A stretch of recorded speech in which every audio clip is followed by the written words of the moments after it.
નમસ્કાર, આપ જોઈ રહ્યા છો નેશન પ્લસ ન્યૂઝ. હું છું આપની સાથે હેતલ વગર. ખંભાતના બામણવા પીએચસીમાં હેડ નર્સની હેરાનગતિથી આશા વર્કર બહેનોએ જિલ્લામાં રજૂઆત કરી છે. સાથે જ ધર્માંતરણનો પણ આક્ષેપ કર્યો છે. ખંભાત તાલુકાના બામણવા ગામે આવેલ પીએચસી સેન્ટરમાં હેડ નર્સની હેરાનગતિથી ત્રાસેલી આશા વર્કર મહિલાએ એક ચોંકાવનારો આક્ષેપ કરી જિલ્લા આરોગ્ય અધિકારીને રજૂઆત કરતા જિલ્લા આરોગ્ય વિભાગે હેડ નર્સની તાત્કાલિક અસરથી બદલી કરી દીધી છે. આ બાબતે આશા વર્કર બહેનોએ આક્ષેપ કર્યો છે કે હેડ નર્સ દ્વારા તેમને ખ્રિસ્તી ધર્મ પાળવા દબાણ કરવામાં આવે છે અને આરોગ્ય વિભાગની મીટિંગ હોવાના બહાને તેમના ધર્મની મીટિંગમાં વડોદરા ખાતે લઈ જવામાં આવતા અને ધર્મની વાતો કરી આશા વર્કર મહિલાઓને ધર્મ અપાવવા દબાણ કરવા. આ વાતથી આશા વર્કર મહિલાઓએ ના પાડતા તેમની સામે કામના બહાને હેરાન કરતા આ મામલે ત્રાસી ગયેલી આશા વર્કર મહિલાઓએ જિલ્લા આરોગ્ય વિભાગમાં રજૂઆત કરતા આખરે જિલ્લા આરોગ્ય વિભાગે હેડ નર્સની તાત્કાલિક અસરથી ભાલેજ ખાતે ટ્રાન્સફર કરી દીધી છે. જો કે આ મામલે આરોગ્ય વિભાગ પણ હરકતમાં આવ્યું છે. હા સાહેબ, અમે 15 વર્ષથી નોકરી કરી બામણવા ગામે. 15 વર્ષથી અમારે કામગીરી વિશે કોઈ તકલીફ નહીં આવી અને બીજી કોઈ બાબતે અમારી કોઈ કમ્પ્લેન નહીં. અમારું એક પણ એવો કોઈ ગુનો નહીં કે અમે નોકરી બાબતે ખોટા કોઈ ઠારી શકે એવો. પણ અમે સતત સારી કામગીરી કરવા છતાં સમય જતા અમારા બેન અમને એમના ધર્મ વિશે શીખવાડવા લાગ્યા. ધર્મ વિશે એટલે કેવું કે તમે આ માતાજી ભગવાન માનો છે બધું ખોટું છે એમ. તો પછી અમને એમ કે એમના ધર્મનું જે કે બતાવે છે શીખવાડે છે તો એક વખત જોઈએ તો ખરા કે શું છે. એટલે અમે એ નવું જાણવા માટે અમે એમનું બધું સાંભળ્યું. પછી અમને પુસ્તકો આપી, એ પણ વાંચી. પુસ્તકો વાંચી પછી અમને એમના વિડીયો બતાવવાના ચાલુ કર્યા.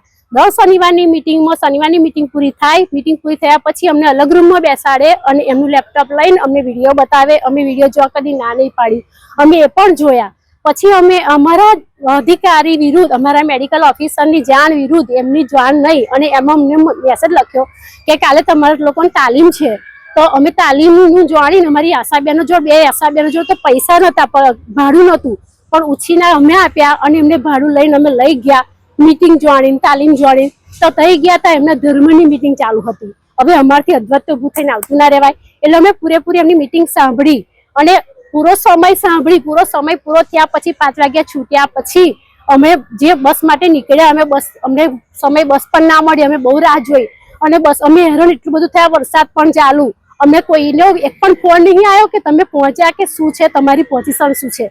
પછી અમે લોકો રાત્રે 7 વાગે 8 વાગે ઘેર આવ્યા અને ઘેર આવ્યા પછી બીજે દિવસ મિટિંગ હતી આમાં પીએસસી પર. પીએસસીમાં ફરીના શનિવારે હતી. તો મેડિકલ ઓફિસર અમને પ્રશ્ન કર્યો કે બેન ગયા શનિવારે તમે લોકો કયા હતા. અમે કહ્યું કે બેન અમારી ઉપર તો મેસેજ આવ્યો હતો કે તમારા લોકો મિટિંગ છે બરોડામાં. એટલે અમે મિટિંગમાં ગયા પણ એ તો એમના ધર્મની મિટિંગ હતી, બેનના ધર્મની હતી.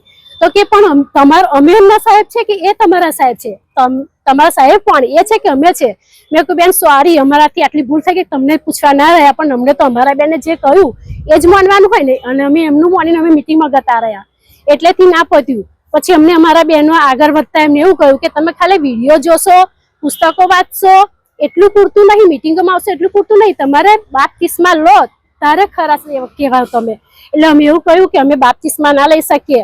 અને છતાંય પાછી અમને અમારા ભગવાન ખોટા છે એવું ઠરાવવા માંડી. માતાજી ખોટા છે. ગારો ભરો તમારી માતાજી હોય તમને કોથાભરી રૂપિયા નહીં આલ દેતી, તમારી માતાજી હોય તો નહીં કરી દેતી, તમારા છોકરાઓને નોકરીઓ નહીં આલ દેતી. એવા શબ્દો બોલો માતાજી વિશે, ભગવાન વિશે. મહાદેવજી તો ખોટા છે એવું ઠરાવડાવે. એટલે પછી અમે એમનો વિરોધ કર્યો કે ના હવે તો હદ થઈ ગયા, આવું બધું અમે નહીં, અમે બાપ્તિસ્મા તો ના જ લઈએ. મેં કહ્યું બેન અમે બધું કરીએ, અમે બાપ્તિસ્મા ના લઈએ. ત્યારથી અમે હેરાનગતિ ચાલુ કરી દીધી. એ સમય પછી જયારે પગાર બિલનો સમય આવ્યો, પગાર બિલમાં કોને આ બેન વિશે કોને રજૂઆત કરી? જિલ્લામાં અમે ના પહેલા અમે એચવી બેન ને રજૂઆત કરી કે બેન આવું છે સહી નહીં કરતા. તો શું બોલ્યા બેન?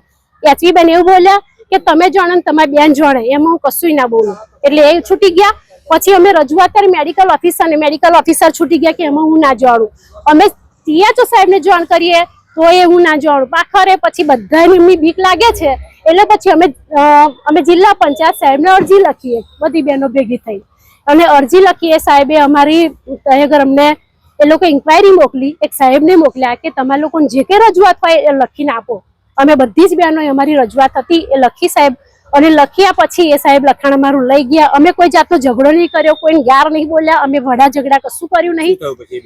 પછી એ બેનનું તો કઈ નહીં, બેન અત્યારે જોબ કરે છે, પણ અમે ન્યાય માટે સતત જોતા રહ્યા કે અમારું કેમ હજુ કશું આવતું નહીં. અમે આટલી રજૂઆત કરી કે અમારું સાંભળતું કેમ નહીં. અમે 8-10 અમે અરજી કરી પણ એનો કોઈ જવાબ નહીં. અમે થાક્યા. પછી અમે જવાબ લેવા માટે આજે પણ અગર આણંદ આવ્યા તો અમને જાણવા મળ્યું કે સાહેબે અમારી વાત સાંભળી છે અને જિલ્લા પંચાયતના મુખ્ય સાહેબે અમારું ખરેખર સાંભળ્યું અને અમને ન્યાય આપ્યો. એ બેનની બદલી તો કરી દીધી છે, અમે જાણ્યું, એ બદલથી અમે ખુશ. પણ કોણ જાણે કે હજુ આગળ બીજી બહેનો સાથે પણ આવું નહીં કરે. બામણવા પીએચસીમાં આશા બહેનો દ્વારા ફરિયાદ થયેલી કે એમને હેરાન કરવામાં આવે છે, મીટિંગ બોલાવવામાં આવે છે અને થોડું ઘણું કામ માટે ભારણ આપવામાં આવે છે. એ અંગે અમે જિલ્લામાંથી તપાસ કરી અને અહેવાલ લઈ અને અમને જે અહેવાલ ઉપરથી લાગ્યું કે આ હકીકત સાચી છે, એટલે અમે લોકો આશા બહેનોની ફરિયાદના અનુસંધાને એ બેનની બદલી ઉમરેઠ ભાલેજે કરી દીધેલી છે. એ કોણ છે બેન અને એમનો હોદ્દો શું હતો?